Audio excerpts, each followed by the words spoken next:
Hello and welcome everyone, this is CA Mohammed Memon. I welcome you all on the platform of Giri tutorials. बेटा, आप लोगों ने मेरे ओसी का फर्स्ट टॉपिक सुना, आप लोगों को बहुत मजा आया होगा। बेटा, आज हम लोग फिर से आपके सामने हैं सेकंड टॉपिक के साथ में। पहले मैं शुरू करूं उससे पहले, अगर आप लोगों ने हमारे चैनल को सब्सक्राइब नहीं किया है, फटाफट जाओ सब्सक्रिप्शन का बटन दबाओ, हमारे चैनल को सब्सक्राइब करो ताकि आपको और वीडियोस और लेटेस्ट अपडेट्स मिलते रहे, क्योंकि हम लोग रुकने वाले नहीं है। आप लोगों के बहुत कंप्लेंट्स थे बेटा स्टार्ट में, सर लेक्चर्स रेगुलर लाओ, रोज लेक्चर्स लाओ, दो लेक्चर्स लो, सर ये करो वो करो, ठीक है। थोड़े आप लोग नाराज भी हो गए थे बेटा, आई डू नो दिस। अब हम लोग हमारे रोज लेक्चर्स डाल रहे हैं। अब हम लोग देखते हैं आप लोग कब तक हमें रोज सुनते हैं बेटा, ठीक है। Have your dedication and your commitment in right focus बेटा, रोज सुनते रहो, आपको रोज वीडियोस मिलते रहेंगे, हमारा प्रॉमिस है। एक आध दिन के लिए कभी हो जाए तो एक्सक्यूज कर देना, बट हम लोग रोज लेक्चर्स आपके लिए पुटअप करेंगे। आज हम लोग ओसी के सेकंड टॉपिक के साथ आपके साथ कंटिन्यू करेंगे, ठीक है। हमारा सेकंड टॉपिक है बेटा ट्रेड, ठीक है। ट्रेड के बैकग्राउंड में बेटा मैंने एक इमेज दिया है, जानबूझ के दिया है, ठीक है। क्यों, आप देख सकते हो बेटा, ये एक अंकल है जो कुछ खरीद रहे हैं। ये कौन है? अल्टीमेट कंज्यूमर है। कौन है बेटा? ये अल्टीमेट कंज्यूमर। और ये अंकल को जो ये एक लेडी कुछ बेच रही है, ये लेडी कौन है? ट्रेडर। ये कौन है? ट्रेडर। आपको एक बात बता दो, ये मैन्युफैक्चरर नहीं है। ये कौन है? ट्रेडर। अभी क्या बेच रही है? फूल है, ये सब छोड़ो। ये एक लेडी है जो ट्रेडर है, और ये एक बंदा है जो कंज्यूमर है। आप एक बात सोचो बेटा, क्या कंज्यूमर डायरेक्ट प्रोड्यूसर से माल खरीद सकता है, या क्या प्रोड्यूसर डायरेक्ट कंज्यूमर को माल बेच सकता है? नहीं, ठीक है। पॉसिबल भी है, लेकिन अगर ऐसा करेंगे तो बिजनेस को बहुत बड़ा नहीं कर सकते। आज इतने बड़े बड़े बिजनेसमैन है, आज रिलायंस इतना बड़ा कंपनी, कितनी चीजें मैन्युफैक्चर करता है, शायद रिलायंस को भी नहीं पता रहेगा, इतना मैन्युफैक्चरिंग यूनिट्स है उनका। अब अगर मुकेश अंबानी सोचे या अनिल अंबानी सोचे हम हर चीज जाके खुद कंज्यूमर को बेचेंगे, तो वो आज अंबानीज नहीं होते, आज वो इतने बड़े बिजनेसमैन नहीं होते। हालांकि उनके डैड ने किया जो भी किया, ठीक है, धीरू भाई अंबानी ने। लेकिन एक पॉइंट बोल रहा हूं मैं, अगर मुकेश अंबानी सोचे मुझे सारा माल जाके कंज्यूमर्स को बेचना है, मैं पर्सनली जाके बेचूंगा, तो भाई वो बड़ा हो ही नहीं सकता। तो मैन्युफैक्चरर क्या करता है या प्रोड्यूसर क्या करता है? वो माल बनाता है।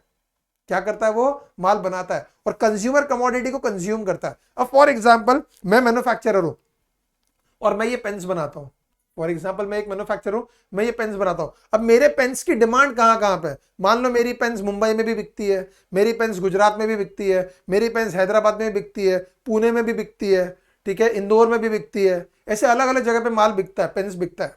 आप सोचो बेटा, मेरा मैन्युफैक्चरिंग यूनिट बोईसर में है, और इसकी कंजम्पशन, इसकी नीड, इसका डिमांड ऑल ओवर इंडिया है, या हो सकता है इंडिया के बाहर भी है, ठीक है। अब मैं बनाता तो बोईसर में हूं, और मैं ये उम्मीद करूं कि सब लोग मेरे पास लेने के लिए आए, ये पॉसिबल नहीं है। तो प्रोड्यूसर कमोडिटी को प्रोड्यूस करता है, और कंज्यूमर कमोडिटी को कंज्यूम करता है, और प्रोड्यूसर और कंज्यूमर के बीच में गैप है। प्रोड्यूसर कंज्यूमर डायरेक्टली मीट नहीं कर सकते, ठीक है। तो इनको जोड़ता कौन है? ट्रेडर्स। इनको कौन जोड़ता है? ट्रेडर्स। और ट्रेडर्स में बेसिकली दो आते हैं, एक होलसेलर और एक रिटेलर। आपने सुना होगा चैनल ऑफ डिस्ट्रीब्यूशन। मैन्युफैक्चरर माल बेचता है होलसेलर को, होलसेलर माल बेचता है रिटेलर को, रिटेलर माल बेचता है कंज्यूमर को। तो मैन्युफैक्चरर माल बनाता है और कंज्यूमर माल को कंज्यूम करता है। इनके बीच में कौन आता है? Wholesaler and retailer. ये होलसेलर और रिटेलर कौन है? ट्रेडर्स है। और ये लोग क्या करते हैं? ट्रेड करते हैं। अब ट्रेड का मतलब क्या होता है? मैंने आपको फर्स्ट टॉपिक में बताया था, लेकिन आज फिर से पढ़ेंगे और डिटेल में पढ़ेंगे। ट्रेड का मतलब क्या है बेटा? Buying and selling of goods and services. Buying and selling of goods and services, commodities खरीदना और कमोडिटीज बेचना, इसी को हम ट्रेड बोलते हैं बेटा। मतलब कोई भी चीज अगर मैं लूं और उसको मैं रीसेल करूं, अगर मैं कंज्यूम करता हूं तो मैं ट्रेडर नहीं हूं, तो मैं ट्रेड नहीं कर रहा। अगर कोई चीज मैंने खरीदी और उस चीज को मैं रीसेल करूं, मेरा इंटेंशन है कि मैं लूं और बेच दूं और उससे मुनाफा कमाऊं, दैट इज ट्रेड, ठीक है बेटा। देखते हैं हम लोग स्लाइड्स में क्या लिखा हुआ है। ओके, चलो आज हमारा कंसेप्ट है, ये टॉपिक का नाम है ट्रेड। तो पहले ट्रेड के बारे में पढ़ते हैं। ट्रेड क्या है बेटा, ठीक है, please have your attention here. Okay, देखो, trade refers to buying and selling of goods and services with an objective of earning profit. वही बोला, ठीक है, कि हम क्या करते हैं? चीजें खरीदते हैं और चीजों को बेचते हैं। किस मकसद से? प्रॉफिट कमाने के मकसद से। उसको हम बोलते हैं ट्रेड। तो सिंपली ट्रेड क्या है? Buying and selling of goods and services with an objective of earning profit, that is called trade. अब ये पॉइंट बहुत अच्छी बात करता है। देखो, trade establishes a link between producers and consumers. पहले ही बोला मैंने, ये प्रोड्यूसर्स है और ये कंज्यूमर्स है, और इनके बीच में गैप है। इनको जोड़ेगा कौन? इनको कनेक्ट करता है ट्रेड। इनको कनेक्ट करता है ट्रेड। अगर ट्रेड नहीं होता, या बीच में ट्रेडर्स नहीं होते, होलसेलर्स नहीं होते, रिटेलर्स नहीं होते, तो प्रोड्यूसर अपना माल कंज्यूमर तक पहुंचा ही नहीं सकता। तो प्रोड्यूसर्स और कंज्यूमर्स को, या प्रोडक्शन और कंजम्पशन को कौन जोड़ता है? ट्रेड जोड़ता है। एंड ये पॉइंट बहुत इंपॉर्टेंट है। The overall development of the economy is an outcome of proper functioning of trade. जैसे मैंने आपको इकोनॉमिक्स में एक पॉइंट पढ़ाया था, economic growth and economic development. Economic growth क्या, देश का नेशनल इनकम बढ़ना, और इकोनॉमिक डेवलपमेंट क्या, नेशनल इनकम के बढ़ने के साथ वेलफेयर बढ़ना। तो देश की तरक्की कब होगी, जब देश आगे बढ़ेगा, देश की कमाई बढ़ेगी। देश की कमाई कब बढ़ेगी, जब ट्रेड होगा। तो जितना ट्रेड ज्यादा होगा, जितना स्मूथ फंक्शनिंग होगा, जितना अच्छे से ट्रेड होगा, उतना हमारा देश भी आगे बढ़ेगा। तो ट्रेड के वजह से हमारे देश का इकोनॉमिक डेवलपमेंट होता है। समझ में आ रहा है बेटा? Getting it everybody? So this was all about trade. We shall move forward, have attention here. Okay, now types of trade. Trade के दो टाइप्स है बेटा, ठीक है? एक है इंटरनल ट्रेड, एक है एक्सटर्नल ट्रेड।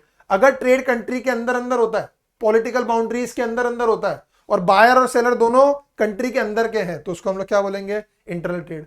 अगर दो कंट्रीज के बीच में ट्रेड होता है, ठीक है, बायर और सेलर अलग अलग कंट्रीज से है, और अगर ट्रेड कंट्री के पॉलिटिकल बाउंड्रीज को क्रॉस करता है, लिमिट्स को क्रॉस करता है, तो उसको हम बोलते हैं एक्सटर्नल ट्रेड। इंटरनल ट्रेड को होम ट्रेड भी बोलते हैं, एक्सटर्नल ट्रेड को फॉरेन ट्रेड भी बोलते हैं। समझ में आया बेटा? कितना आसान है। देश के अंदर अंदर ट्रेड होगा, इंटरनल ट्रेड। दो कंट्रीज के बीच में ट्रेड होगा, एक्सटर्नल ट्रेड। आज हमारा जो मेन कंसेप्ट है वो इंटरनल ट्रेड के बारे में, हम इसको ही ज्यादा पढ़ने वाले हैं, ठीक है? तो हम इंटरनल ट्रेड पे फोकस करेंगे, एक्सटर्नल ट्रेड बहुत बाद में आएगा, और 2 वीडियोस के बाद में आएगा, क्योंकि इंटरनल ट्रेड ये वीडियो में भी कवर होगा और अगले वीडियो में भी इंटरनल ट्रेड आएगा, क्योंकि इसमें बहुत कुछ है। तो पहले हम लोग थोड़ा बहुत इसको कवर अप करने की कोशिश करते हैं। आज हम पढ़ेंगे इंटरनल ट्रेड। मैं आपको बोल चुका, इंटरनल ट्रेड क्या है बेटा? कंट्री के अंदर अंदर जो ट्रेड होगा उसको बोलेंगे इंटरनल ट्रेड। कंट्री के पॉलिटिकल बॉर्डर्स के अंदर हमारे देश की एक सीमा है, ठीक है, उस सीमा सरहद के अंदर अंदर ट्रेड होगा, उसको हम बोलेंगे इंटरनल ट्रेड। देखो बेटा, when the goods and services are purchased and sold within the country, it is referred to as internal trade। जब ट्रेड कंट्री के अंदर अंदर होगा बेटा, उसे हम बोलेंगे इंटरनल ट्रेड। समझ में आया बेटा? आगे देखते हैं। when the buyers and sellers both are from the same country, it is known as internal trade। जब बायर और सेलर दोनों सेम कंट्री से होंगे तो उसको हम क्या बोलते हैं बेटा? Internal trade. Internal trade is also known age home trade. क्यों? हमारे कंट्री के अंदर अंदर, हमारा पूरा कंट्री होम मान लेंगे हम, ठीक है? तो हमारे पूरे कंट्री के अंदर अंदर ट्रेड होगा, तो उसको हम क्या बोलेंगे? Home trade. तो इंटरनल ट्रेड को होम ट्रेड भी बोलते हैं। समझ में आया? तो हमारा टॉपिक क्या है? ट्रेड। ट्रेड क्या है? Buying and selling of goods and services. Trade दो किस्म का, internal trade, external trade. Country के अंदर अंदर ट्रेड होगा तो इंटरनल ट्रेड, दो कंट्रीज के बीच में ट्रेड होगा तो एक्सटर्नल ट्रेड। आज क्या पढ़ने वाले हम लोग? Internal trade. ठीक है बेटा, आगे देखते हैं। Okay, now types of internal trade. Internal trade फिर से दो किस्म का है, ठीक है? Wholesale trade, retail trade. आपको मैंने बताया, फिर से बताता हूं आपको। मैंने थोड़ी देर पहले बोला बेटा, आपको पता होगा चैनल्स ऑफ डिस्ट्रीब्यूशन, मतलब अलग अलग चैनल्स होते हैं, लेकिन वो चैनल कौन कौन बनाता है छोड़ो, बाद में देखेंगे। मेन पॉइंट क्या है? माल कौन बनाता है? Producer, manufacturer. माल कंज्यूम कौन करता है? कंज्यूमर्स। अब बनाने वाला प्रोड्यूसर और कंज्यूम करने वाला कंज्यूमर। अब प्रोड्यूसर किधर होता है? एक जगह पे। कंज्यूमर्स किधर होते हैं? स्प्रेड होते हैं, सब जगह पे होता है। अब एक प्रोड्यूसर बेचारा कहां कहां तक पहुंचेगा? जैसे मान लो मैंने बोला कि मैं ये पेन्स बनाता हूं, मेरी इसकी मैन्युफैक्चरिंग एग्जाम्पल है। अब मेरा माल बनता है बोईसर में, लेकिन इसका consumption all over the country. अब मैं कहां कहां जाके बेचूं यार? मेरे को लिमिटेशन है, मैं हर जगह जाके मैं माल नहीं बेच सकता। तो मैं क्या करूंगा? मैं ये माल बेचूंगा किसको? होलसेलर्स को। होलसेलर्स किसको बेचेंगे? रिटेलर्स को। रिटेलर्स किसको बेचेंगे? कंज्यूमर्स को। तो मैं प्रोड्यूसर हूं और ये कंज्यूमर्स है, और हमारे बीच में गैप कौन फिल करता है? Wholesalers and retailers. तो दो ऐसे ट्रेड है जो ट्रेड का हिस्सा फॉर्म करते हैं, ठीक है? प्रोड्यूसर क्या करता है? प्रोडक्शन करता है। आपको याद होगा मैंने पहले टॉपिक में बोला था, ठीक है, कि बिजनेस क्या है?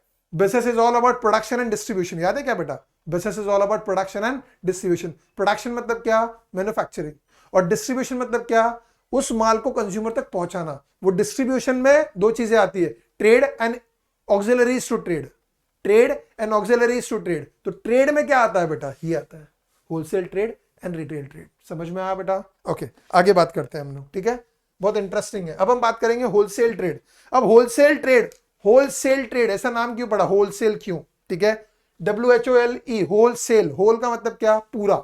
मतलब पुराने जमाने में ऐसा होता था कि जो रिटेलर होता था ना, वो एक एक यूनिट ऐसा छुट्टा रखता था अलग और बेचता था, और जो होलसेलर होते थे ना, वो लॉट बना के रखते थे। मान लो मेरा पेन्स का बिजनेस है, अगर मैं एक होलसेलर हूं तो 20-20 पेन का ऐसा बंडल बना के रखूंगा और पूरा लॉट बेचूंगा। मतलब मैं छुट्टा नहीं बेचता, छोटे छोटे यूनिट्स नहीं बेचता। जिसको भी चाहिए मुझसे लॉट्स लेने, 20 का एक लॉट, 20 का एक लॉट भी, तुझे जितने भी लेना है मुझसे होल लॉट में लेना है। इसलिए मैं होल सेलर हूं, मैं छोटा छोटा टुकड़ा नहीं बेचता, ठीक है? मैं होल सेलर, पूरा लॉट बेचूंगा, इसलिए मैं होलसेलर हूं। और रिटेलर क्या करता है, एक एक यूनिट बेचता है, तो वो रिटेल सेल करता है। रिटेल बेचना मतलब क्या, जितना कंज्यूमर को चाहिए उसकी डिजायर्ड क्वांटिटी में एक एक क्वांटिटी भी चाहिए, एक एक यूनिट भी चाहिए तो बेचना। तो मेन फर्क समझ में आया। होलसेलर क्या करता है, पूरा लॉट में माल बेचता है या थोड़ी सी बड़ी क्वांटिटी में माल बेचता है, और रिटेलर एकदम अल्टीमेट कंज्यूमर को एक एक क्वांटिटी भी चाहिए तो उसके हिसाब से बेचता है। ठीक है, तो मैन्युफैक्चरर कौन है, होलसेलर कौन है, रिटेलर कौन है, कंज्यूमर कौन है। अगर ये समझ में आ गया तो ये सब कुछ समझ में आ जाएगा। मैन्युफैक्चरर वो जो माल बनाता है, होलसेलर वो जो मैन्युफैक्चरर से लेता है रिटेलर को देता है, रिटेलर वो जो होलसेलर से लेता है कंज्यूमर्स को देता है। फिलहाल हम होलसेल ट्रेड की बात करेंगे। तो होलसेलर समझ में आ गया बेटा। होलसेल ट्रेड क्या, मैन्युफैक्चरर से माल लेना और रिटेलर को माल बेचना, उसको हम बोलते हैं बेटा होलसेल ट्रेड। कितना इंटरेस्टिंग है देखो। When goods are purchase in large quantities from the manufacturer और producer for the purpose of resale to retailers, it is known as wholesale trade. समझ में आया बेटा। जब हम मैन्युफैक्चरर से लार्ज क्वांटिटीज में माल खरीदते हैं और रिटेलर को बेचते हैं, रीसेल करते हैं, मतलब होलसेलर से माल लिया और रिटेलर को माल बेचा, दैट इज होलसेल ट्रेड। ठीक है, and the person engage in wholesale trade is known as wholesaler. जो बंदा होलसेल ट्रेड करता है वो होलसेलर होता है। कितना आसान है। तो मैन्युफैक्चरर से माल लेना और रिटेलर को माल देना, दिस इज होलसेल ट्रेड। समझ में आ रहा बेटा। आगे देखते हैं नेक्स्ट। ठीक है, अब हम पढ़ेंगे फीचर्स ऑफ होलसेलर। एक होलसेलर के फीचर्स क्या है, होलसेलर का जो काम है, जो उसका ट्रेड है, ठीक है, उसके फीचर्स क्या है बेटा। ही परचेसेस गुड्स फ्रॉम मैन्युफैक्चरर और प्रोड्यूसर इन लार्ज क्वांटिटीज, बराबर है। होलसेलर प्रोड्यूसर से या मैन्युफैक्चरर से माल लेता है, और कैसे लेता है, लार्ज क्वांटिटीज में, बराबर है। ये छोटा मोटा माल नहीं उठाता है, बड़ी क्वांटिटी में माल उठाता है। किससे, होलसेलर से, सॉरी मैन्युफैक्चरर से। तो पहला पॉइंट क्या पढ़ा हमने, होलसेलर मैन्युफैक्चरर से माल लेता है और बड़ी क्वांटिटीज में लेता है। दूसरा point, takes risk in the process of distribution. ये बहुत इंपॉर्टेंट पॉइंट है बेटा। होलसेलर बहुत रिस्क लेता है। अब आप बोलोगे क्या रिस्क लेता है, जैसे फॉर एग्जांपल मैं कपड़े का होलसेलर हूं, मैंने मैन्युफैक्चरर से, समझो मैं एक होलसेलर हूं, मैंने किसी मैन्युफैक्चरर से, किसी प्रोड्यूसर से 5000 जीन्स खरीद लिया एक साथ में। अब मैंने 5000 जीन्स तो ले लिया, ऑर्डर दे दिया, पैसा दे दिया, माल आ गया। अब आपको पता होगा बेटा, कपड़े की इंडस्ट्री में फैशन बदलते रहता है, ट्रेंड बदलते रहता है। मैंने 5000 जीन्स खरीद लिया और मेरे खरीदने का 1000 जीन्स मैंने बेचा था, मार्केट में ट्रेंड बदल गया, फैशन बदल गया, मेरा 4000 जीन्स कोई नहीं खरीदेगा। और जो भी लोग लेंगे आधे दाम में लेंगे या एकदम रेट तोड़ के लेंगे। ठीक है, तो मेरा माल ऑब्सोलीट हो गया या आउटडेट हो गया, अब कोई लेने को तैयार नहीं, पैसा टूटेगा, उसको संभाल के रखो, कितना सारा रिस्क लेना है। ठीक है, माल फैक्ट्री में, माल गोडाउन में पड़ा हुआ रहता है, तो कभी आग लग सकता है, कभी खराब हो गया। ठीक है, समझो अनाज है तो उसमें कीड़े लग सकते हैं, बराबर है। कपड़ा है तो खराब हो सकता है, या केमिकल है तो खराब हो सकता है, ऐसा बहुत सारा रिस्क लेता है वो। ठीक है, प्राइस ड्रॉप हो सकता है, ऐसे कितने सारे रिस्क बेचारा होलसेलर उठाता है। तो डिस्ट्रीब्यूशन के प्रोसेस में सारा रिस्क उठाता है कौन, होलसेलर। डील्स विद वन और फ्यू टाइप्स ऑफ गुड्स, बराबर है। होलसेलर बहुत ज्यादा वैरायटी का माल नहीं बेचता है, वो या तो एक ही वैरायटी का माल रखेगा या 4-5 वैरायटी का। आप किसी रिटेलर की दुकान में चले जाओ, रिटेलर को बोलो चॉकलेट है, बोलेगा हाँ। उसको पूछो पेन है तो बोलेगा हाँ। उसको पूछो बुक रखता है तो बोलेगा हाँ। ठीक है, उसको पूछो च्युइंगम मिलेगा, बोलेगा हाँ। उसको पूछो दाल रखा है, हाँ। चावल रखा है, हाँ। गेहूं रखा है, हाँ। ठीक है, कोई चीज नहीं नहीं बोलता है, दुनिया भर की चीज रख, नेल कट रखा है, हाँ। कई बार तो आप रेटर को बोलते हो हाँ ये चीज देना, बोलता नहीं है, बोलता अरे यार सामने तो रखा हुआ है, अरे हाँ हाँ हाँ मैं भूल गया था। कई बार रेटर की दुकान में क्या माल पड़ा रहता है उसको भी नहीं पता रहता है, इतनी वैरायटी का माल रखता है वो। ठीक है, लेकिन होलसेलर का ऐसा नहीं है। होलसेलर एक टाइप का माल रखेगा या 4-5 वैरायटी, बहुत लिमिटेड वैरायटी का, क्वांटिटी बहुत रखता है, माल का स्टॉक बहुत रखता है, लेकिन माल का वैरायटी ज्यादा नहीं रखता है। तो ही डील्स इन वन और few commodities. Next, large amount of capital required, बड़ी क्वांटिटी में माल उठाता है। ठीक है, अब इतनी बड़ी क्वांटिटी में माल उठाया तो पैसा बहुत लगेगा, उतना बड़ा गोडाउन भी लगेगा, उतना बड़ा स्टाफ भी लगेगा, उतना सारा ट्रांसपोर्टेशन वगैरह लगेगा, उतने बड़े बड़े खर्चे लगेंगे। तो होलसेलर को इतना बड़ा बिजनेस करना है तो उसको पैसा भी बहुत चाहिए, तो कैपिटल की रिक्वायरमेंट भी ज्यादा होती है। Next, maintains price stability by balancing demand and supply. Do you understand what is demand and supply? Market में किसी चीज की जरूरत कितनी है उसको बोलते हैं डिमांड, और वो चीज मार्केट में अवेलेबल कितनी है उसको बोलते हैं सप्लाई। कई बार ऐसा होता है किसी चीज की डिमांड बहुत होती है और सप्लाई अगर अचानक से बंद हो जाए तो उस चीज के जो प्राइसेस है, उसके जो दाम है वो आसमान छूने लगते हैं। It leads to inflation. For example, आप ओनियन का एग्जाम्पल ले लो, कांदा। ठीक है, रोजमर्रा वाली चीज है, रेगुलरली लगती है। ठीक है, कुछ लोग उसको अवॉइड करते हैं, बाकी मोस्ट ऑफ लोग कांदा कंज्यूम करते हैं और डेली के खाने में लगता है। अब अगर समझो कांदे की डिमांड बहुत है और अचानक से उसका सप्लाई बंद हो जाए, मार्केट में कांदा आना बंद हो जाए, अगर 60 रुपए की कीमत थी, लोग 80 में, 100 में, 120 में, 150 में भी खरीदने को रेडी हो जाएंगे क्योंकि उनको चाहिए। तो अगर किसी चीज की डिमांड बहुत हो और सप्लाई ना हो और प्राइस और सप्लाई के बीच में अगर गैप आया तो उससे इन्फ्लेशन होता है, महंगाई बढ़ती है। ये होने से होलसेलर रोकता है। क्यों? होलसेलर मैन्युफैक्चरर से दुनिया भर की क्वांटिटी में, लार्ज क्वांटिटी से माल उठा के रखता है और रिटेलर को जब चाहिए तब देता है, कभी मना नहीं करता है। समझ में आ रहा है? तो वो क्या करता है, ही मेंटेन्स रेगुलर सप्लाई, वो सप्लाई रेगुलरली करता है ताकि सप्लाई और डिमांड क्या रहे, मेंटेन रहे। और सप्लाई और डिमांड में बैलेंस मेंटेन रहने की वजह से प्राइस स्टेबिलिटी मेंटेन होता है, प्राइस में इन्फ्लेशन नहीं होता है, महंगाई नहीं आती है, डिमांड सप्लाई का बैलेंस नहीं बिगड़ता है। ये कौन करता है बेटा? Wholesaler. Next, provides information to manufacturers about the market. अब मैन्युफैक्चरर है, ठीक है, वो तो प्रोडक्ट बना लेता है, लेकिन उसके प्रोडक्ट से कंज्यूमर्स खुश है कि नहीं?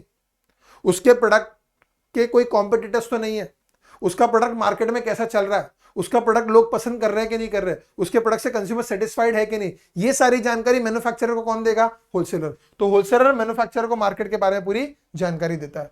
Sales goods to retailers as per their requirements, बराबर है। अब बड़ी क्वांटिटी में माल उठा के लाता है होलसेलर, लेकिन रिटेलर को कैसे देता है? उनके रिक्वायरमेंट के हिसाब से। जैसे मैं ये पेन्स का होलसेलर हूं, तो मैंने मैन्युफैक्चरर से 500 पेन्स ले लिए, लेकिन कोई रिटेलर आता है बोलता है मुझे 20 पेन चाहिए, लेके जा। कोई बोलता है 10 पेन चाहिए, लेके जा। कोई बोलता है 50 पेन चाहिए। तो रिटेलर्स भी बड़े छोटे होता है, कोई बड़ा रेटर भी होता है, कोई छोटा रेटर भी होता है। जैसा रेटर है उसको जैसी जरूरत है मैं उसके हिसाब से माल दूंगा। तो मैं माल लाता हूं बड़ी क्वांटिटी में, होलसेलर माल लाता है बड़ी क्वांटिटी में, लेकिन रेटर को उनकी रिक्वायरमेंट के हिसाब से देता है। And last point, performs various marketing functions like assembling, warehousing, transporting, packing, advertising etcetera. अब आप बोलोगे सर ये क्या है? आप अभी मत सीखो इनको बेटा, आगे जाके आपको एक टॉपिक आएगा मार्केटिंग। मार्केटिंग क्या होता है बेटा? ठीक है, प्रोडक्ट के डिस्ट्रीब्यूशन में एक बहुत इंपॉर्टेंट एस्पेक्ट है मार्केटिंग। मतलब कई बार आपने देखा होगा बेटा, जैसे हम माल लाते हैं बड़ी क्वांटिटीज में, फिर उसके छोटे पैकेट्स। जैसे आपको पता होगा, अगर मैंने समझो अनाज लाया, मैंने दाल लाया, सीधा 2000 किलो दाल खरीद लिया, लेकिन उसको 50-50 किलो के पैक से बना के दूंगा, बराबर है। तो मैंने क्या किया बेटा? मैंने उसका पैकेजिंग किया, ठीक है। कभी कभी ऐसा होता है अलग अलग वैरायटी का माल, जैसे दाल आपको पता होगा अलग अलग वैरायटी का आता है, तो तीन अलग अलग वैरायटी का दाल आ गया, बराबर है। उसका सॉर्टिंग करना, ग्रेडिंग करना, पैकिंग करना, पैकेजिंग करना, एडवर्टाइजिंग करना, तो ऐसा बहुत कुछ है। अभी मैं इस टॉपिक के ऊपर नहीं आ सकता, ये आप आगे सीखोगे। तो मार्केटिंग के कई सारे फंक्शंस होते हैं, branding, grading, packing, packaging, warehousing, ऐसे बहुत सारे फंक्शंस होते हैं। उनमें से मैक्सिमम फंक्शंस कौन परफॉर्म करता है? होलसेलर परफॉर्म करता है। These are the features of wholesalers. समझ में आ रहा बेटा? मजा आ रहा है? इंटरेस्टिंग है ना? गुड। नेक्स्ट, अब हम देखेंगे होलसेलर्स क्या सर्विसेज देते हैं। पहले तो आपको समझना पड़ेगा, होलसेलर्स दो लोग को सर्विसेज देते हैं। अब मैं होलसेलर हूं तो मैं क्या करूंगा? मैन्युफैक्चरर से माल लूंगा और रिटेलर्स को माल बेचूंगा। तो मैं मैन्युफैक्चरर्स को भी कुछ सर्विसेज दे रहा हूं और मैं रिटेलर्स को भी कुछ सर्विसेज दे रहा हूं। तो एक होलसेलर दो लोगों को सर्विसेज देता है, मैन्युफैक्चरर को भी और रिटेलर्स को भी। तो पहले हम पढ़ेंगे मैन्युफैक्चरर को क्या सर्विसेज देते हैं, फिर हम पढ़ेंगे रिटेलर्स को क्या सर्विसेज देते हैं। समझ में आ रहा है बेटा? तो ये देखते हैं हम लोग। ओके, तो हमारा टॉपिक क्या है, मतलब हेडिंग क्या है? Services of wholesalers to manufacturers. एक होलसेलर मैन्युफैक्चरर को क्या सर्विसेज देता है? पहला पॉइंट, लार्ज परचेस। मतलब आप सोचो, आप मैन्युफैक्चरर हो और मैं होलसेलर हूं, मैं आपसे बड़ी क्वांटिटी में माल उठाता हूं। आप सोचो अगर मैं नहीं होता तो आप क्या करते? आपको घर घर जाके माल बेचना पड़ता, एक एक मार्केट में जाके माल बेचना पड़ता। अब आपको चिंता नहीं है, क्यों? मैं सीधा लॉट में बड़ी क्वांटिटी में आपसे माल उठा लेता हूं, तो आपका चिंता गया।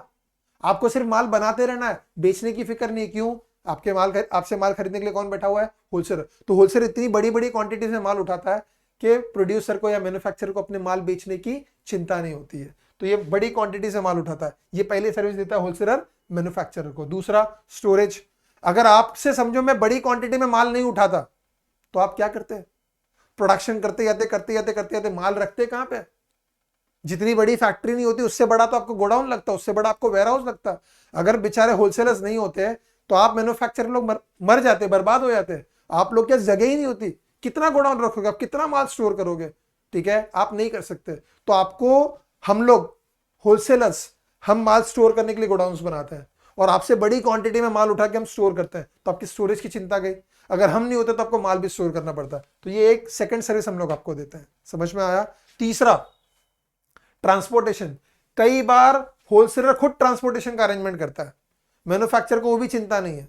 मतलब होलसेलर बोलता है मैं वहां से माल उठा लूंगा या मेरा ट्रांसपोर्टर माल वहां से, ऐसा कोई जरूरी भी नहीं कि ऐसा होता ही है।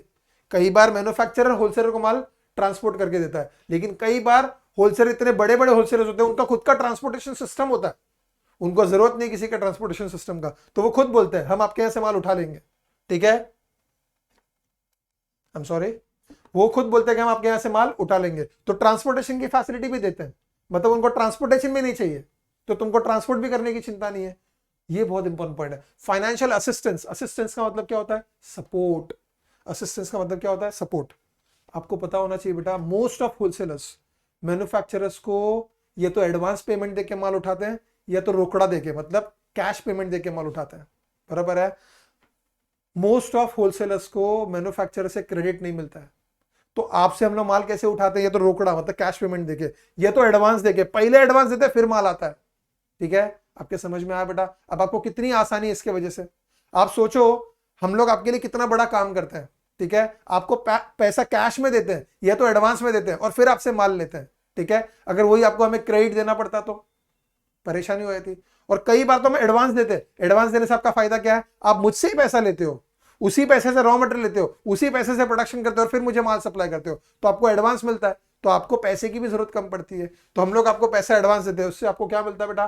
फाइनेंशियल सपोर्ट मिलता है, असिस्टेंस मिलता है। समझ में आया बेटा? Next, provide market information. आपको मार्केट की जानकारी चाहिए, आपके प्रोडक्ट से कंज्यूमर्स खुश है कि नहीं, आपका प्रोडक्ट मार्केट में अच्छा चल रहा है कि नहीं, मार्केट में आपके प्रोडक्ट की डिमांड कितनी है, ये सारा आपको जो चाहिए, जो जानकारी आपको चाहिए मार्केट के बारे में, ये जानकारी आपको मार्केट के बारे में कौन देगा? होलसेलर्स। नेक्स्ट, रिस्क बेयरिंग, बोल चुका बेटा मैं। ठीक है, अगर समझो मैं आपसे बड़ी क्वांटिटीज में माल नहीं उठाता तो माल आपके पास पड़ा रहता तो सारा रिस्क आपका होता। जैसे आपके पास माल रखा, सड़ गया, खराब हो गया, आउटडेट हो गया, आउट ऑफ फैशन हो गया, ठीक है, उसका वेट लॉस हो गया या जो भी प्रॉब्लम हो गया वो सब आपको देखना है। ठीक है, आज सारा माल आपने होलसेलर्स को बेच दिया, आप थोड़ा ही क्वांटिटी रखते हो, ज्यादा से ज्यादा क्वांटिटी कौन स्टोर करता है? होलसेलर। सारा रिस्क कौन उठाता है? होलसेलर। तो आपकी रिस्क की जो जिम्मेदारी है या आपको जो रिस्क है वो कम हो जाता है, तो पूरा रिस्क बेयरिंग कौन करता है? बेचारा wholesaler. And last point, marketing functions. ठीक है, अब मार्केटिंग क्या बेटा? आई एम वेरी सॉरी, मैं आपको इस टॉपिक में नहीं पढ़ा सकता, आपको आगे जाके एक टॉपिक आएगा मार्केटिंग। ठीक है, खाली इतना याद रखो, आपको 5-6 नाम याद कर लेना है। मार्केटिंग में कुछ फंक्शंस है, assembling, branding, grading, packing, packaging, warehousing. ठीक है, ये सारे फंक्शंस कौन परफॉर्म करता है? होलसेलर। तो ये फंक्शंस भी परफॉर्म करने की मैन्युफैक्चरर को जरूरत नहीं है। तो इतनी फैसिलिटीज बेचारा होलसेलर आप लोगों को, मतलब मैन्युफैक्चरर्स को देता है। समझ में आया बेटा? Getting it everybody? हम आगे देखते हैं। ओके, तो ये क्या था? ये क्या था? ऐसी सर्विसेज जो मैन्युफैक्चरर्स देते हैं, सॉरी होलसेलर्स देते हैं मैन्युफैक्चरर्स को। अब हम पढ़ेंगे ऐसी सर्विसेज जो होलसेलर्स देते हैं रिटेलर्स को। अब आप समझो कि आप रिटेलर हो, आप मुझसे माल खरीदते हो, तो मैं आपको क्या सर्विसेज देता हूं? पहली service, stock of goods. Mall store करके रखता हूं मेरे पास, हमेशा स्टॉक बना के रखता हूं, मैं बड़ी क्वांटिटी में माल खरीद के रखता हूं। आप जब भी आओगे, मतलब समझो मैं ये पेन्स का व्यापारी हूं, मैंने समझो 5,000 पेन उठा के रख लिया मेरे पास में, आप में से एक रेटर आया, बोलता है 10 पेन चाहिए, मैंने दे दिया। एक आया 50 पेन चाहिए, दे दिया। एक आया 200 पेन चाहिए। रेटर बड़े छोटे होते हैं, कोई बड़ा रेटर होता है, कोई छोटा रेटर होता है। आप जब मांगो, जितना मांगो, जिस क्वांटिटी में मांगो, मैं देने के लिए तैयार हूं। मतलब छोटे से छोटे रेटर की भी रिक्वायरमेंट पूरी करता हूं, बड़े से बड़े रेटर की भी रिक्वायरमेंट पूरी करता हूं। हमेशा स्टॉक मेंटेन रखता हूं, पहली सर्विस। दूसरी सर्विस, रेगुलर सप्लाई। मैं कभी नहीं बोलूंगा माल नहीं है मेरे पास में। मतलब मैंने 5,000 पेन्स खरीदा, 4,000 पेन्स बिकने आ गया तो और 5,000 मंगवा लेता हूं, माल पूरा खत्म होने के लिए नहीं वेट करता हूं। ठीक है, ये बंदे को, होलसेलर को पता रहता है कि मेरा सेल कितना है, मुझसे कितने लोग माल खरीदते हैं, मेरा कब माल खत्म होने वाला है। ये पहले से पूरी प्लानिंग करके रखता है और पहले से माल रेडी रखता है। कभी भी आउट ऑफ स्टॉक नहीं होता, आउट ऑफ सप्लाई नहीं होता। कभी कभार रेयर सिचुएशन होना पॉसिबल है, मैंने माल मंगवाया था नहीं आया, ऐसा कुछ पॉसिबल है, लेकिन आउट ऑफ स्टॉक कभी नहीं होएगा। कभी भी माल पूरा खत्म होने के बाद नहीं मंगाता है, वो पहले से माल मंगा के रखता है और बड़े क्वांटिटी में माल हमेशा अवेलेबल रखता है, तो आपको रेगुलर सप्लाई करता है। कभी भी ना नहीं बोलता है, ऐसा नहीं बोलता नहीं माल खत्म हो गया, 7 दिन बाद मिलेगा, 10 दिन बाद मिलेगा। आपको हमेशा माल रेगुलरली रेडी मिलता है, आपको जब चाहिए तब आपको माल मिल जाएगा। Risk bearing. ठीक है, आपको क्या करना है? मुझसे कम क्वांटिटी में माल उठाना है। आपको पता है आपका सेल कितना है, आप अकॉर्डिंगली मुझसे माल उठाते हो, बराबर है। मैन्युफैक्चरर माल बना के मुझे बेच देता है, उसको भी रिस्क नहीं है। और आपको जितना चाहिए छोटा छोटा क्वांटिटी में आप मुझसे लेके आते हो, आपको भी रिस्क नहीं है। बेचारा रिस्क किसको है? होलसेलर को। ठीक है, क्योंकि मैं पूरा क्वांटिटी मेंटेन करता हूं, मैं पूरा स्टॉक मेंटेन करता हूं। आउट ऑफ फैशन हो गया, मेरा रिस्क। खराब हो गया, मेरा रिस्क। वेट लॉस हो गया, मेरा रिस्क। आउटडेट हो गया, मेरा। तुम्हारा रिस्क क्या है? तुमने तो छोटा क्वांटिटी, समझो तुमने मुझसे 100 पेन लिया, आउट ऑफ फैशन भी हो गया, 100 पेन में कितना नुकसान करोगे भाई? मैंने 5,000 पेन रखे हुए हैं, मेरा नुकसान बहुत बड़ा है। ठीक है, तो पूरा रिस्क भी कौन उठाता है? होलसेलर। Next, financial support. अभी थोड़ी देर पहले मैंने बोला होलसेलर बेचारा एडवांस पैसा देके माल खरीदता है या रोकड़ा पैसा देके माल खरीदता है मैन्युफैक्चरर से, लेकिन जब वो रिटेलर को बेचता है ना, उधार देता है, क्रेडिट पे देता है। मोस्ट ऑफ 90% होलसेल का बिजनेस होलसेलर रिटेलर को क्रेडिट पे देता है। तो हमारी हालत तो सोचो बेचारे होलसेलर की, रोकड़ा माल लो और उधार माल बेचो।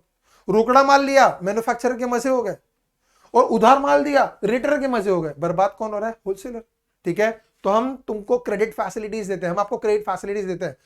होलसेलर रिटेलर को क्रेडिट फैसिलिटीज देता है, 30 दिन की क्रेडिट, 60 दिन की क्रेडिट, 90 दिन की क्रेडिट, जैसा business. Industry to industry credit का जो स्टैंडर्ड होता है वो बदलता है, लेकिन हम रिटेलर्स को क्रेडिट देते हैं। और क्रेडिट देने की वजह से क्या होता है? आपको हमसे क्रेडिट पे माल लेना है, कस्टमर को बेचना है और कमा कमा के हमको देना है, तो आपको ज्यादा पैसे की जरूरत नहीं है। तो आपको फाइनेंशियल सपोर्ट भी करता है कौन? होलसेलर। नेक्स्ट, मार्केट की इंफॉर्मेशन। अब मार्केट की इंफॉर्मेशन क्या? यूजुअली रिटेलर होलसेलर को मार्केट की इंफॉर्मेशन देता है, क्योंकि रिटेलर कंज्यूमर से डील करता है, लेकिन होलसेलर कई सारे रिटेलर्स को जानता है। अब मैं होलसेलर हूं, मैं 50 रिटेलर्स को जानता हूं, कोई बड़ा रिटेलर भी है, कोई छोटा रिटेलर भी है। अब सब मेरे पास में आते हैं, सब अपनी अपनी बातें बताते हैं। कोई बड़ा रिटेलर आया, उसने मुझे बात बताया, कोई छोटा रिटेलर आया, उसने मुझे बात बताया। तो मेरे पास इतनी सारी जानकारी है ना जो तुम्हारे काम आएगी। समझो तुम एक छोटे से रिटेलर हो और मुझे किसी बड़े रिटेलर ने कुछ जानकारी दी है, तो वो जानकारी मैं तुमको दे सकता हूं। ठीक है, तो मेरे पास पूल ऑफ रिसोर्सेज है, बहुत सारी जानकारी है, बहुत सारे लोगों से पता चलता है, वो जानकारी मैं तुम तक पास ऑन करूंगा। ठीक है, कि कंज्यूमर्स का क्या, कंज्यूमर्स क्या पसंद कर रहे हैं, मार्केट में क्या नया आ रहा है, कोई नया प्रोडक्ट लॉन्च हो रहा है क्या, कोई नया कॉम्पिटिटर आ रहा है क्या, प्रोडक्ट के एडवांटेजेस क्या है, प्रोडक्ट की खासियत क्या है, ये सारी चीजें मैं आपको बताऊंगा। ठीक है, तो मैं आपको मार्केट की इंफॉर्मेशन दूंगा। And last point, sales promotion. ठीक है, आपको प्रोडक्ट को प्रमोट कैसे करना है, आपको सेल्स कैसे बढ़ाना है, ये जानकारी मैं दूंगा। क्यों? आप अगर मुझे आके बोलोगे अरे यार मोहम्मद माल नहीं बिक रहा है यार, ये नया जो प्रोडक्ट तूने दिया नहीं बिक रहा है, मैं बताऊंगा कैसे बेचना है, मैं बताऊंगा कैसे प्रोडक्ट के एडवांटेज बताना है, मैं बताऊंगा कैसे प्रोडक्ट का सेल्स पिच करना है। ठीक है, और कई बार होलसेलर्स रिटेलर्स को ब्रांडिंग करके देते हैं, कई बार होलसेलर्स रिटेलर्स को रेडी सब पोस्टर्स, बैनर्स, बोर्ड्स बना कर देते हैं। ठीक है, तो सेल्स को प्रमोट करने के लिए होलसेलर मदद करता है रिटेलर को। समझ में आया? तो ये सर्विसेज थी होलसेलर्स की रिटेलर्स के लिए। समझ में आया बेटा? आपका होलसेल ट्रेड यहाँ पे खत्म होता है। मजा आया? अब हम बात करेंगे रिटेल ट्रेड की। रिटेल ट्रेड क्या? ठीक है, होलसेलर से लेना, कंज्यूमर को देना, दैट इज रिटेल ट्रेड। देख लो, when goods are purchase from the wholesaler and sold to ultimate consumer, it is known as retail trade. The person engaged in retail trade is known as retailer. Same, ठीक है, wholesaler से लेना, consumer को देना, this is retail trade. और जो बंदा retail trade करता है उसे हम बोलते हैं रिटेलर। मजा आया बेटा? बहुत सिंपल है। अब हम पढ़ेंगे फीचर्स ऑफ रिटेलर। रिटेलर करता क्या है, रिटेलर के फीचर्स क्या है? बहुत आसान है। पहला point, link between wholesalers and retailers. ठीक है, होलसेलर और रिटेलर, इनको कनेक्ट कौन करता है? ठीक, होलसेलर और consumer, sorry, wholesaler and consumer, इनको कनेक्ट कौन करता है? अब मैं रिटेलर हूं, तो मैं होलसेलर से माल लेता हूं और मैं कंज्यूमर को माल बेचता हूं, तो होलसेलर को और कंज्यूमर को कनेक्ट कौन कर रहा है? इन दोनों को जोड़ कौन रहा है? रिटेलर। तो रिटेलर होलसेलर को और कंज्यूमर को कनेक्ट करता है, लिंक करता है, दोनों के बीच में एक लिंक, कनेक्टिंग लिंक बनता है। पहला पॉइंट। दूसरा, ऑपरेट्स इन लोकल मार्केट्स। बराबर है, आप जहां कहीं भी रहो, ठीक है, आपको कभी होलसेलर ढूंढने की जरूरत नहीं पड़ेगी। ठीक है, आपको अपने मार्केट में, अपने लोकल एरिया में हर चीज अवेलेबल होती है। देखो ना, आपको डव सोप खरीदना है, आपके लोकल मार्केट में अवेलेबल है। आपको शैम्पू खरीदना है, लोकल मार्केट में अवेलेबल है। आपको चश्मा खरीदना है, लोकल मार्केट में अवेलेबल है। जीन्स खरीदनी है, लोकल मार्केट में अवेलेबल है। राशन खरीदना है, लोकल मार्केट में, हर चीज आपके एरिया में अवेलेबल है। क्यों? रिटेलर्स की वजह से। तो रिटेलर्स लोकल एरियाज में ऑपरेट करते हैं और कंज्यूमर्स को उनके लोकल एरिया में, उनके मार्केट में सब चीजें प्रोवाइड करते हैं। कंज्यूमर को कहीं दूर तक जाने की जरूरत नहीं पड़ती है कि ये चीज कहां बनती है, मैं फैक्ट्री में जाऊं, जरूरत ही नहीं है, आपके एरिया में सब कुछ देता है। तो ये लोकल मार्केट में ऑपरेट करता है कौन? Retailer. Deals in wide variety of goods in small quantities. मैं थोड़ी देर पहले आपको बोल चुका, रिटेलर के पास इतनी चीजें होती है कि कभी कभी उसको भी नहीं पता रहता। वो नेल कटर भी बेचता है, समझ में आ रहा है? वो स्टेशनरी भी बेचता है, वो पेन, पेंसिल, रबर शार्पनर भी बेचता है। ठीक है, वो राशन भी बेचता है, वो च्युइंगम भी बेचता है, वो चॉकलेट्स भी बेचता है, वो पार्टी के मटेरियल्स, बर्थडे के मटेरियल्स भी बेचता है, वो सब कुछ बेचता है, वो मोबाइल का कवर भी बेच देता है, उसको पता ही नहीं, उसको जो मिलता है लेके आता है बेचने के लिए, ठीक है, उसी को तो रिटेलर बोलता है। और आप देखो कितने रिटेलर के दुकान के ऊपर क्या लिखा रहता है, जनरल स्टोर। जनरल स्टोर मतलब क्या, ऐसा स्टोर जो स्पेसिफिक स्टोर नहीं, जनरल स्टोर है जो सब कुछ बेचता है, उसके ऊपर कुछ है ही नहीं, वो ये सोचता है नहीं कि नहीं ये मेरा धंधा नहीं है, ये मेरा बिजनेस, वो सब बेचता है, हर चीज बेचता है, वही रिटेलर होता है। तो दुनिया भर की वैरायटी में माल डील करता है। Next, less amount of capital required, बहुत छोटी क्वांटिटी में माल रखता है।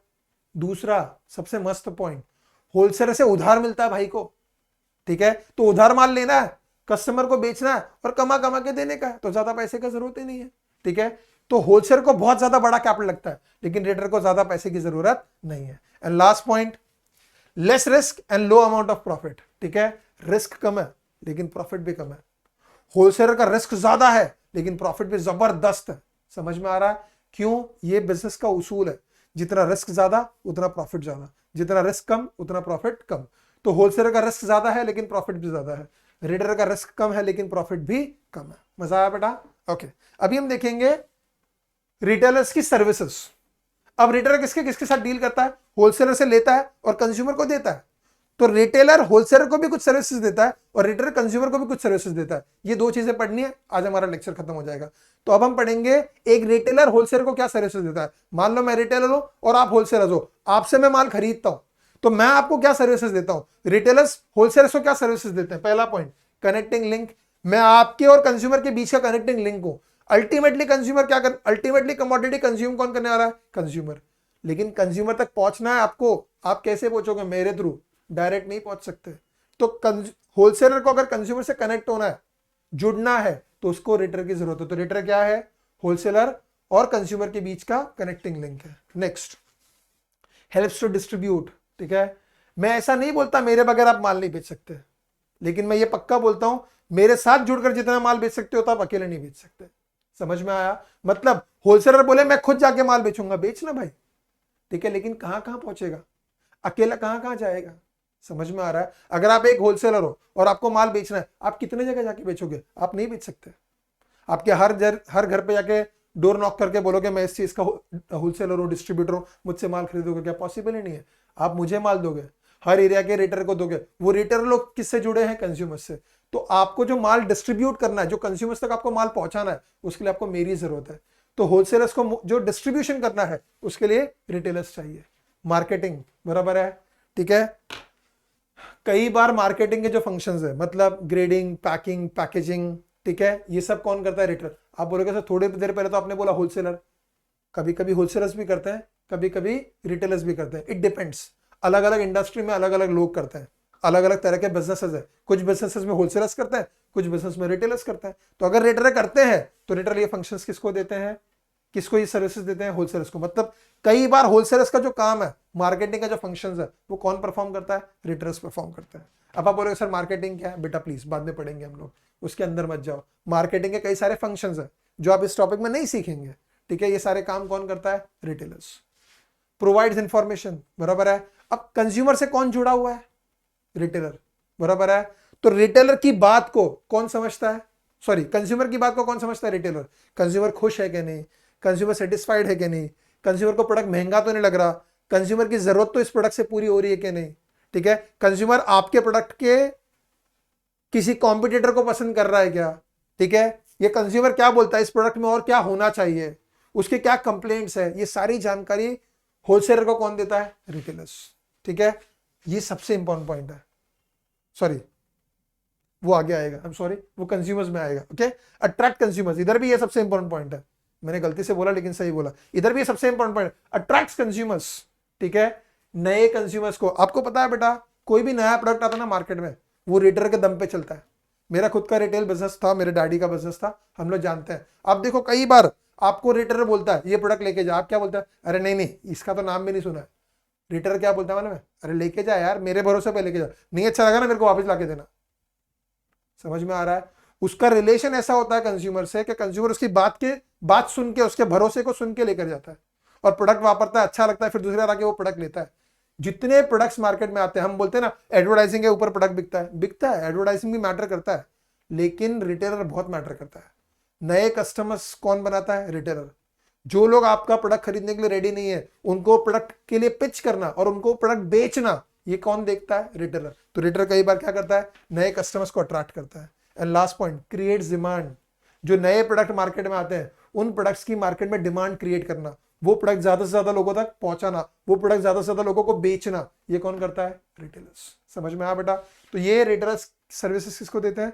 होलसेलर्स को। अब ऐसे ही ये सर्विसेज रिटेलर्स किसको देते हैं? कंज्यूमर्स को भी देते हैं। जैसे रेगुलर सप्लाई ऑफ गुड्स, आपको कोई भी चीज चाहिए, ठीक है, आपको गेहूं चाहिए, आपको चावल चाहिए, आपको दाल चाहिए, आपको शक्कर चाहिए, आपको चाय की पत्ती चाहिए, आपको हल्दी चाहिए, आपको जो भी चीज चाहिए, ठीक है, वो सब चीज दुकान में रेडीली अवेलेबल होता है। कई बार बहुत रेयरली ऐसा होता है कि दुकानदार इज आउट ऑफ स्टॉक, वो सब चीज पहले से प्लान करके रखता है, ठीक है। अब थोड़ा बहुत मार्जिन ऑफ एरर तो रहता ही है यार, कि ठीक है माल खत्म हो गया, लेकिन वो भी मोस्ट ऑफ जो अच्छे रिटेलर्स है वो प्लान करके रखते हैं, पहले से देख के रखते हैं कौन सा माल खत्म होने वाला है, पहले से मंगा के रखते हैं। अब ऐसा हो गया कि मैंने माल मंगा के रखा था, लेकिन अचानक से कोई कस्टमर आके दुनिया भर का माल उठा के लेके गया और शॉर्टेज हो गया, वो ठीक है, वो रेयर पॉसिबिलिटीज है और ये होता है, लेकिन मोस्ट ऑफ रिटेलर माल को स्टॉक करके रखता है और आपको जब चाहिए तब देता है। तो रेगुलर सप्लाई मेंटेन करता है, पहला पॉइंट। और रेगुलर सप्लाई मेंटेन होने की वजह से प्राइस स्टेबिलिटी मेंटेन होती है। दूसरा पॉइंट, लोकल कन्वीनियंस। भाई तुमको माल कहीं लेने के लिए जाने की जरूरत नहीं है, तुम्हारे लोकल एरिया में मार्केट में, तुम्हारे लोकल एरिया में मार्केट में माल मिलता है। क्यों?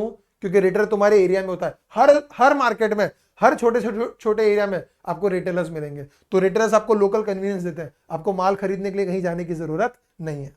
होम डिलीवरी, कितने सारे रिटेलर्स आपको क्या बोलते हैं? लिस्ट दो, बिल बनाओ, आप घर पे जाओ, माल हम घर पे पहुंचाएंगे। तो आपको कई बार होम डिलीवरी मिलता है। ये ज्यादातर राशन की दुकानों में होता है, ज्यादातर, ठीक है। दूसरे बिजनेसेस में भी होता है, फर्नीचर लेने जाओ होम डिलीवरी मिलेगा, एसी लेने जाओ होम डिलीवरी मिलेगा, टीवी लेने जाओ होम डिलीवरी मिलेगा। मोस्ट ऑफ प्रोडक्ट्स में आज ये हो गया है। कस्टमर्स को अट्रैक्ट करने के लिए बेचारे रिटेलर्स क्या करते हैं? घर तक सामान पहुंचा के देते हैं, ठीक है। वैरायटी ऑफ गुड्स, दुनिया भर की चीज। आपके एरिया में एक रिटेलर है, आपको जो चाहिए आप चले जाओ, आप, ठीक है। आपके घर में कोई छोटा बच्चा है, उसको कलर्स चाहिए, कलर्स, ठीक है, क्रेयॉन्स चाहिए, पेंसिल कलर्स चाहिए, रिटेलर को जाके पूछो कलर्स है क्या? हाँ है ना, ठीक है। उसको जाके कोई खिलौना पूछो, है क्या? हाँ है। उसको जाके बोलो शक्कर चाहिए, है क्या? वो बोलेगा तो मेरा बिजनेस है। लेकिन उसको जाके कुछ अजीब गरीब चीज पूछो, बोलेगा हाँ है, मिलता है मेरे इधर। मोस्ट ऑफ चीजें, दुनिया भर की वैरायटी, मतलब आपको इतनी चीजें रिटेलर्स देगा ना कि आपको कुछ कहीं जाने की जरूरत नहीं है। दुनिया भर के वैरायटी का गुड्स आपको किसके पास मिल जाएगा? रिटेलर्स के पास। क्रेडिट फैसिलिटीज, कई सारे रिटेलर्स अपने रेगुलर जो ग्राहक है, ठीक है, जो उनसे जुड़े हुए कई सालों से उनसे माल खरीद रहे, आप में से भी कई लोग ऐसे होंगे, आपकी राशन की दुकान फिक्स होगी, आप उसी राशन दुकान से माल लेते हो और आपके डैडी महीने भर का सैलरी आने के बाद पूरे महीने का जो बिल रहता है चुकाते हैं। तो कई सारे रिटेलर्स अपने रेगुलर कस्टमर्स को क्रेडिट फैसिलिटीज भी देते हैं, उधार पे भी माल बेचते हैं, ठीक है। नेक्स्ट, आफ्टर सेल सर्विस, यही पॉइंट में बता जो सबसे जबरदस्त पॉइंट है, ठीक है। माल बेचने के बाद ऐसा नहीं कि माल बेच दिया फिर तू कौन मैं कौन, ऐसा नहीं। माल बेचने के बाद भी आपको कोई प्रॉब्लम आया, जैसे आपने एसी खरीदा, कोई प्रॉब्लम आया, कौन सपोर्ट करेगा? आपका रिटेलर। आपने एसी खरीद लिया, इंस्टॉलेशन कौन करवाएगा? रिटेलर। एसी चलाना कैसे, वो कौन बताएगा? रिटेलर। चलाने के लिए बता के क्या, फिर से नहीं समझ में आ रहा, अरे यार आप फोन करोगे, अरे यार मेरे को है ना वो रिमोट समझ में नहीं आ रहा, बोलेगा सर कोई बात नहीं, मैं मेरा बंदा भेजता हूँ, उसका एक टेक्नीशियन आएगा, आपको आके बता के जाएगा एसी कैसे ऑपरेट करते हैं, एसी कितने पे रखना चाहिए, स्विंग कैसे होता है, फैन कैसे चलता है, कूलिंग कैसे होगा, इसके अलग अलग मोड्स क्या होते हैं, सब बताएगा आपको, ठीक है। ये सर्विसेज कौन देता है? रिटेलर।